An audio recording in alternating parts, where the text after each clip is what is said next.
Voilà monsieur, bonsoir et bienvenue au 19h de ce 23 avril. À la une de l'actualité, le président de la République a reçu un appel téléphonique de son homologue français qui lui a présenté ainsi qu'au peuple algérien ses vœux à l'occasion de Eid el-Fitr. Abordé également la visite d'État du président en France durant la deuxième moitié de juin.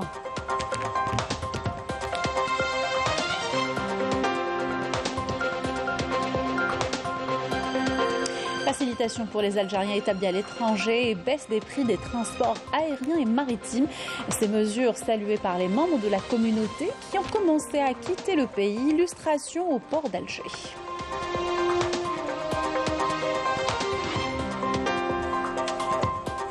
Et dans ce journal, comment doit se faire le retour à la vie normale après une longue période de jeûne? Quel régime et quelles règles adopter pour éviter les désagréments et les malaises? Réponse tout à l'heure.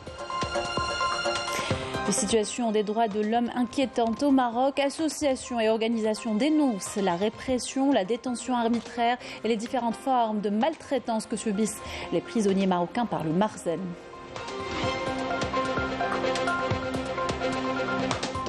Volet patrimoine dans cette édition avec la rénovation du beau théâtre régional de Skikda.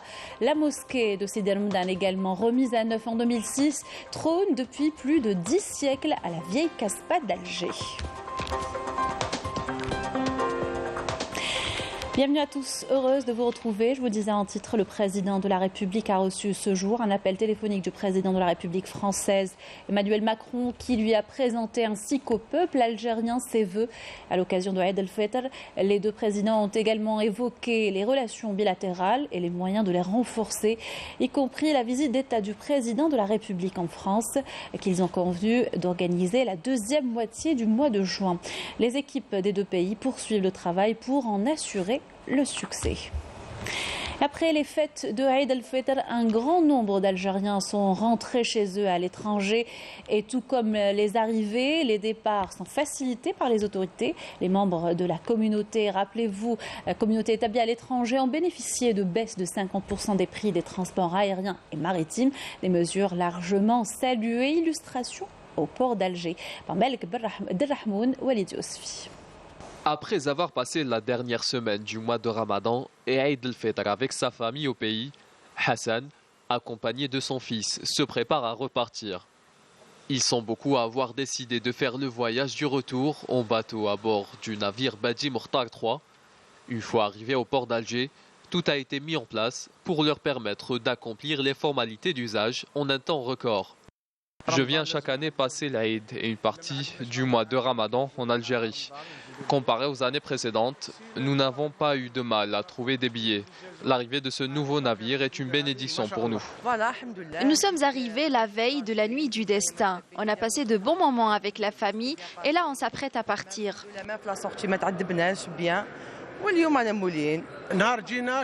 À notre arrivée, nous avons constaté qu'il y avait des facilitations. Nous avons mis 1 heure seulement pour régler les formalités de départ. De leur côté, les forces de l'ordre et les éléments de la douane algérienne sont à pied d'œuvre pour faciliter le départ des voyageurs dans le strict respect des procédures en vigueur. Les facilitations octroyées aux membres de la communauté algérienne à leur arrivée au pays ont été prolongées et comprennent également leur départ. De quoi redonner le sourire aux voyageurs qui quittent l'Algérie le cœur lourd, leur permettant ainsi de finir leur séjour en beauté. Et reprise de l'activité commerciale, reprise totale. Après les fêtes de Eid el-Fitr, les commerçants qui étaient de permanence ont globalement respecté l'obligation de service instaurée par le ministère du Commerce durant les 2 jours. Le bilan par Amélie Siridir. Au niveau de la plupart des marchés de la capitale, une grande affluence a été constatée durant les 2 jours de l'Eid. La plupart des commerces ont ouvert pour assurer la disponibilité des produits alimentaires. La plupart des commerces sont ouverts durant l'Aïd. Les commerces sont ouverts durant les 2 jours de l'Aïd. C'est une bonne chose. On n'a manqué de rien. J'ai fait mes courses normalement. Tout était disponible. Auparavant, on avait du mal à acheter les produits de base durant l'Aïd, plus maintenant. L'approvisionnement régulier en produits de large consommation a été assuré grâce aux dispositifs mis en place par les services du ministère du Commerce et de la promotion des exportations. Grâce aux dispositifs mis en place, nous avons les produits de large consommation disponibles au niveau des marchés de gros. Nous avons d'ailleurs remarqué que l'activité commerciale a repris dans pratiquement la plupart des marchés. Plus de 50 700 commerçants ont respecté vendredi le dispositif de permanence au niveau national et près de 50 800 lors du deuxième jour de Eid al-Fitr. Seulement quelques dizaines d'infractions ont été enregistrées. Et le retour à la vie normale après une longue période de jeûne peut s'avérer difficile. Un régime spécial s'impose donc, ou du moins le respect de certaines règles pour éviter le désagrément, plutôt les désagréments et les malaises, nous dit Majda Jahmoun qui s'est adressée aux professionnels de la santé. Reportage. Après 30 jours de jeûne, les Algériens reprennent leur rythme alimentaire habituel. Café, petit déjeuner varié, certains attendent avec impatience les gâteaux de l'Aïd, d'autres y vont progressivement. Alors comment font les Algériens pour regagner ce rythme-là ? Il faut aller doucement, progressivement et par parcimonie, manger. Même si on a envie de manger, il faut essayer quand même de limiter. Le mieux, c'est d'y aller petit à petit, éviter tout ce qui est sucrerie, tout ce qui est gras. Comme avant le ramadan, on se lève, le café, la cigarette et après on envoie tout ce qu'il y a à manger. Je prends le rythme Tal-Ftarf après Ramadan, petit à petit. C'est un peu compliqué de reprendre le rythme parce que l'estomac il se resserre, etc. vu qu'on mange que le soir. C'est compliqué. Le jeûne aura été l'occasion de placer le système digestif et tout notre organisme au repos et une possibilité pour notre corps de faire le ménage lors de cette cure détox de 29 jours. Mais au bout de combien de temps la reprise d'une alimentation normale se fera ? Selon les médecins, cette reprise, qui doit être impérativement progressive, prendra quasiment autant de temps que la période du jeûne. Il faudra donc 15 à 20 jours de temps minimum au corps pour reprendre son rythme alimentaire habituel, c'est-à-dire celui des 3 repas quotidiens. Après Ramadan, c'est un changement. Alors que normalement le corps doit s'adapter progressivement au changement. Le tube digestif, l'estomac et les intestins font leur propre diète. Donc le microbiote ne doit pas être chamboulé. L'estomac est déjà mis au repos puisqu'on jeûne 16 heures par jour. Et après Ramadan, donc il faudrait que la transition se fasse progressivement et d'une façon très soft, parce que sinon ça engendre des perturbations. Des perturbations comme les indigestions et les intoxications. C'est pourquoi il est recommandé de privilégier les aliments digestes afin d'éviter tout problème, sans oublier de s'hydrater régulièrement et de respecter les heures de sommeil. Consommer beaucoup de fibres, éviter de consommer trop de sucre, et c'est ça le problème, c'est le problème des gâteaux pendant l'Aïd. Donc si par exemple on consomme des gâteaux, surtout là je m'adresse aux diabétiques, il faudrait savoir équilibrer, éviter tout ce qui est gras, trop gras aussi, parce que le gras irrite la muqueuse œsophagienne. Essayer donc de varier un petit peu ces repas. Il ne faut pas oublier de boire. L'hydratation est très importante. Il faut prendre 2,5 litres à 3 litres d'eau par jour. Il faudrait apprendre aussi à retrouver ses horaires de sommeil. Donc 6 à 8 heures de sommeil par jour. Certains spécialistes recommandent un retour aux sources, à un régime alimentaire suivi par les Algériens dans un passé pas très lointain. Avant la généralisation de la junk food, une alimentation qu'ils qualifient de saine et permettant de vivre mieux. On a le régime méditerranéen qui est un régime fait de légumes de saison, pas de légumes congelés, de fruits de saison aussi, et nous avons cette chance, et bien sûr de tout ce qui est gras comme l'huile d'olive. Donc axé sur une alimentation saine, comme faisaient un peu nos grands-parents, nos ancêtres. Pour bien entamer cette reprise post-Ramadan, il faut donc d'abord instaurer une bonne routine, éviter de revenir aux mauvaises habitudes comme le grignotage, bannir le sucre et le gras pour prendre un nouveau départ alimentaire permettant de conserver cet état spirituel élevé que nous permet d'atteindre le jeûne. Et beaucoup de belles traditions sont liées à l'Aïd. Exemple de l'Ouzia, un rite qui consiste à sacrifier des bovins et distribuer des parts à tous les habitants. Cette tradition ancestrale est perpétuée dans le village de Klima à Sétif. Elle traduit l'esprit de solidarité et d'entraide dans la région. Klima, village historique de la wilaya de Sétif, perpétue les traditions ancestrales à l'initiative d'une association de bienfaiteurs qui a décidé d'organiser l'Ouzia, cette coutume qui consiste à distribuer équitablement des quartiers de viande aux familles après l'abattage collectif de bétail. Une manifestation de solidarité permettant de renforcer les liens entre les membres de la communauté. Grâce à l'Ouzia, nous vivons des moments de solidarité qui rassemblent les habitants du village. Il faut savoir également que cet événement est ouvert à tout le monde. Nous recevons des gens qui viennent de toute l'Algérie.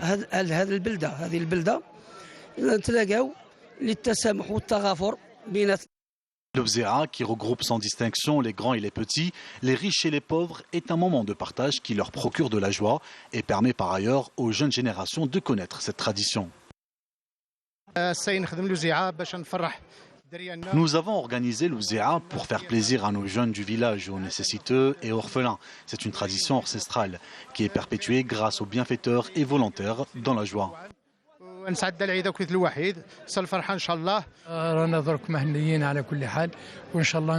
J'espère que nous resterons solidaires et bienveillants les uns envers les autres et que nous vivrons tous en paix. Il faut savoir que l'Ouzia est une tradition qu'on retrouve dans beaucoup de villages algériens.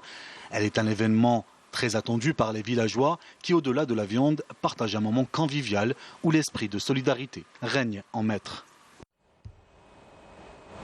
À l'étranger, la situation au Soudan est inquiétante alors que les affrontements se poursuivent entre l'armée soudanaise et les forces d'intervention rapide. Les réfugiés continuent de fuir les lieux de combat. On évoque pas moins de 22 000 personnes déplacées. L'acheminement de l'aide humanitaire rendu également difficile et de nombreux pays ont ou comptent évacuer leurs ressortissants du pays. Le point par Raouf Hamouche. L'Eid el-Fitr a eu un goût amer pour les habitants de Khartoum et du Darfour. Les combats entrent dans leur deuxième semaine, malgré l'annonce d'une trêve entre l'armée régulière et les éléments des forces de soutien rapide qui n'a pas été respectée. Les évacuations civiles se poursuivent à travers tout le Soudan. La veille, l'Arabie Saoudite, premier pays ayant donné le coup d'envoi des opérations, avait rapatrié ses ressortissants avec ceux de 12 pays comme le Qatar, l'Égypte ou encore le Canada. Les États-Unis, eux aussi, ont évacué leur ambassade à Khartoum. La France, l'Allemagne, le Royaume-Uni, la Suède et la Norvège ont fait de même. Dans la capitale Khartoum, les 5 millions d'habitants redoutent désormais le pire. Les spectres de la famine planent, sans eau et quasiment sans électricité. Ils craignent un regain des violences après le départ des étrangers. Les raids aériens de l'armée et les tirs de canon des forces de soutien rapide ont détruit ou obligé à fermer 72% des hôpitaux dans les zones de combat. Depuis son domicile où elle est retranchée, l'ancienne ministre des Affaires étrangères du Soudan témoigne. Elle décrit une ville plongée dans le chaos. Il y a des bombardements tout autour de nous. Nous ne savons pas d'où ils proviennent. Beaucoup d'hommes en uniforme ont investi les rues. La situation est vraiment critique.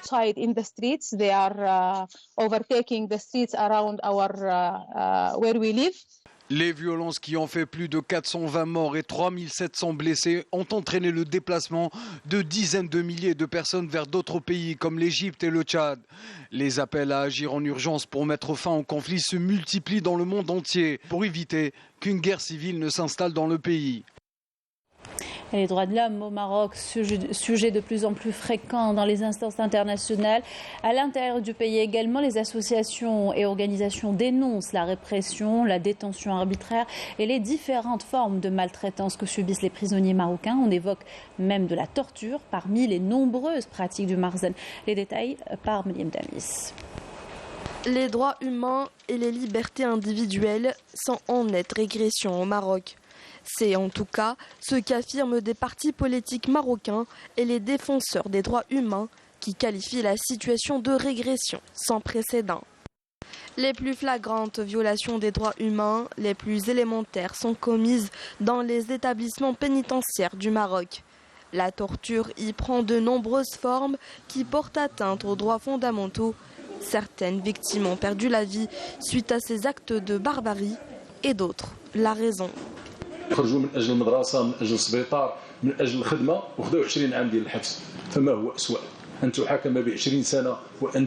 تطمح للسلطة أو تحاكم ب20 سنة وأنت تبحث فقط على مدرسة. احنا عمر ما كانت هناك مكتسبات. ظاهرة الاعتقال السياسي في التقارير ديال الجمعية ميم ديالنا كنديروها في 94 دائما العدد ديال المعتقلين السياسيين مرتفع. فاش كناخذوا فقط سنة 2017 دائما كناخذها كمرجع وصل العدد ديال المعتقلين والمتابعين السياسيين ل 1700. الحالة ديال التعذيب 680 حالة ديال التعذيب كانت عندنا في التقرير ديال الجمعية. الان فاش كنديروا تقييم لهيئه الانصاف والمصالحه من بعد 17 سنه تلقاو على ان مع الاسف المسؤولين على هذه البلاد حتى دوك الخلاصات وكاع الملاحظات اللي كانوا اعتبرنا انه حد ادنى قلنا ان سميك دو في ديال الكرامه ديال الانسان وتصحيح البلاد ما تطبقاتش.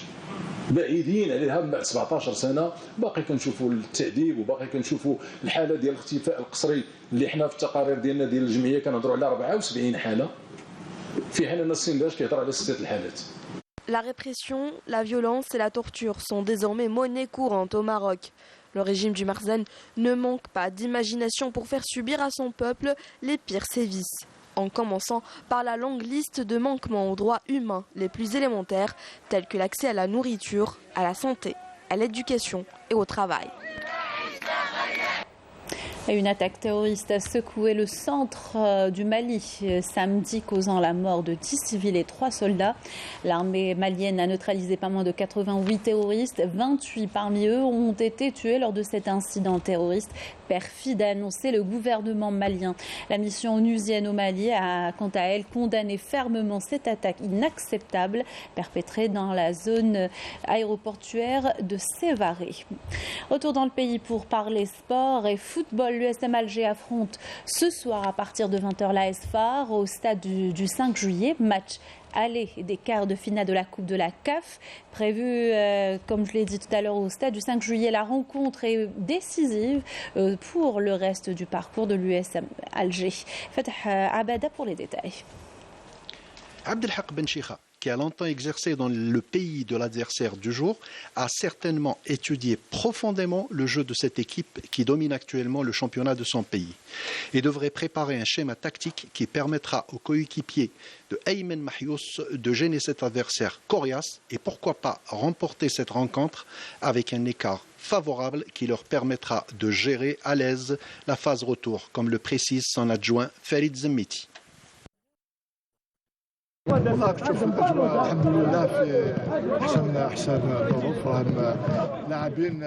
On se prépare dans de bonnes conditions.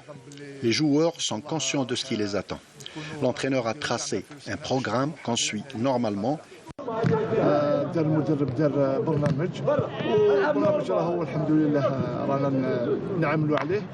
Coriace en effet cette équipe de l'AS Far, au vu des résultats enregistrés cette saison, où ils dominent leur championnat devant les habituels favoris tels que le WAC et le Raja. Ils ont même fini premier de leur groupe en phase de poule de la Coupe de la CAF devant les Pyramids d'Égypte. Ce qui dénote de la solidité de cette formation entraînée par le Français Fernando da Cruz.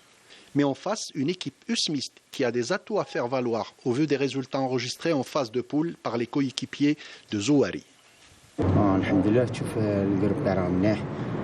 Le groupe se prépare bien, même si nous avons beaucoup de blessés, qu'on espère retrouver très rapidement. Les deux matchs sont difficiles, aussi bien à domicile qu'à l'extérieur. On doit donc rester concentré pour décrocher le ticket pour les demi-finales. C'est peut-être donc le bon moment pour prendre le trophée, en l'absence des deux favoris habituels de la compétition, l'ARS Berkane et le TP Mazembe. Les usmistes peuvent nourrir de sérieux espoirs dans cette compétition. Pour cela, il faudra venir à bout du FAR Rabat, autre formation importante du continent. Deuxième de son groupe derrière les Marumo Gallants, l'USMA devrait se déplacer au retour. En cas de qualification, le club de la capitale rencontrera le vainqueur du duel US Monastir à Sek Mimosa. culture et cette bonne nouvelle, le théâtre régional de Skikda revit de nouveau. L'édifice, une œuvre architecturale, a bénéficié d'une opération de rénovation. Il s'agit de l'un des plus beaux théâtres du pays. Il a d'ailleurs été classé au patrimoine national en 2016 et rouvre bientôt ses portes au public. Majda Jahmoun nous le présente à l'occasion du mois du patrimoine. Après des années de fermeture et d'importants travaux de restauration, le théâtre régional de Skikda s'apprête à rouvrir ses portes. Les travaux de réhabilitation de cet édifice, classé au patrimoine national en 2016, touchent à leur fin, au grand bonheur des Skikdi qui chérissent ce joyau architectural. Le théâtre régional de Skikda a bénéficié d'une opération d'aménagement et de réhabilitation. Une enveloppe financière de 25 milliards de centimes a été consacrée aux travaux qui ont commencé en 2014. Il ne nous reste plus que l'ornement et la peinture intérieure de l'édifice. L'opération a déjà commencé au niveau des ailes ainsi que de la salle principale. Une fois cette tâche accomplie, on procédera à la modernisation des équipements de la salle. D'innombrables pièces théâtrales ont été jouées sur la scène de ce lieu culturel qui a dû fermer ses portes aux grandes dames des artistes et des spectateurs qui attendent avec impatience sa réouverture. C'est ici que l'artiste trouve son bonheur, il se sent comme chez lui. Les travaux de réhabilitation ne nous ont pas empêchés d'organiser des événements et plusieurs prix ont été décernés à des associations de jeunes talents, ce qui nous a grandement honorés.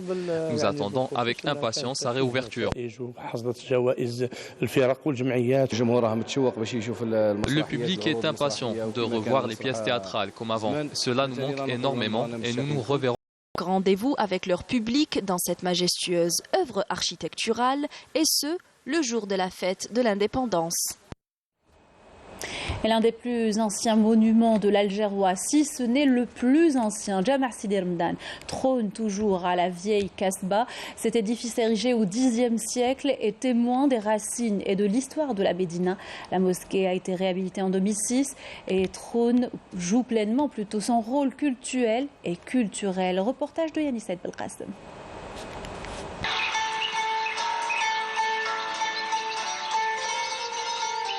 Tout au bout de l'une des étroites venelles de la vieille ville de Bouloukini Benzeri, cette fontaine, la plus ancienne de la Kasbah d'Alger, revêtue d'une belle céramique décorative, jouxtant la plus ancienne mosquée de l'Algérois, ou Jama' al-Kasbah al-Qdima, ou la mosquée de Sidi Ramadan, saint patron et protecteur de l'édifice.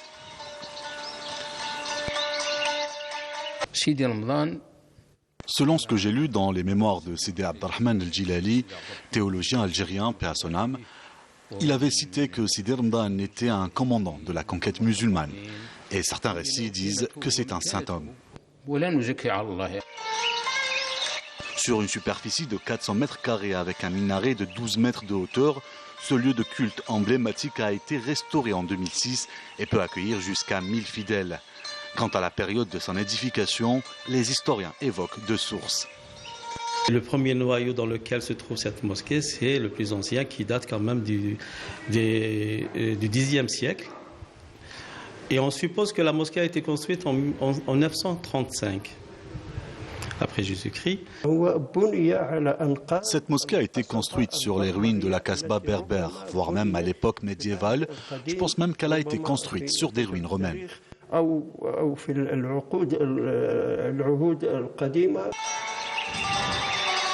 La construction de la mosquée de Sidi Ramadan a précédé l'agrandissement d'Alger opéré par les Turcs. Son architecture n'est donc pas ottomane. Elle aurait été construite entre le Xe siècle et le XIe siècle pendant la période des Almoravides. L'architecture, elle est très basique, c'est-à-dire c'est une architecture locale, couverte de tuiles. C'est une architecture très simple. Il n'y a pas d'artifice, il n'y a pas de mosaïque, ou il n'y a pas de céramique dessus. C'est le type d'architecture amazigh, amazigh de chez nous. On privilégie beaucoup plus la prière et la méditation dans les mosquées à cette époque-là par rapport à ce qu'on retrouve un peu plus tard par les Ottomans. Ils ont ramené toute cette décoration qu'on va retrouver par exemple dans les autres mosquées de la Kasbah.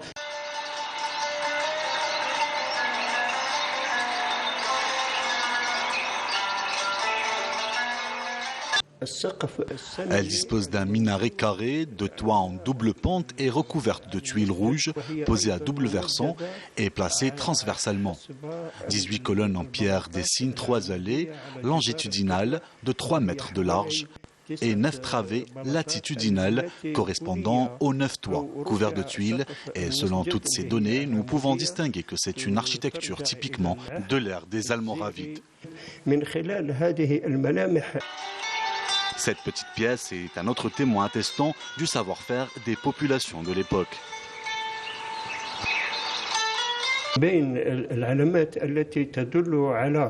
Autre détail architectural qui confirme qu'elle a été édifiée depuis l'ère des Almoravides, c'est cette pièce dans laquelle on range la chair, une caractéristique qui est propre aux Almoravides. Lieu de culte emblématique situé dans la Haute-Kasbah, près du lieu où s'élevait Qsba al-Qdima, la mosquée de Sidi Ramadan garde son cachet d'antan. Elle est classée patrimoine national. Elle allie simplicité et raffinement, tout comme la citadelle qui l'accueille.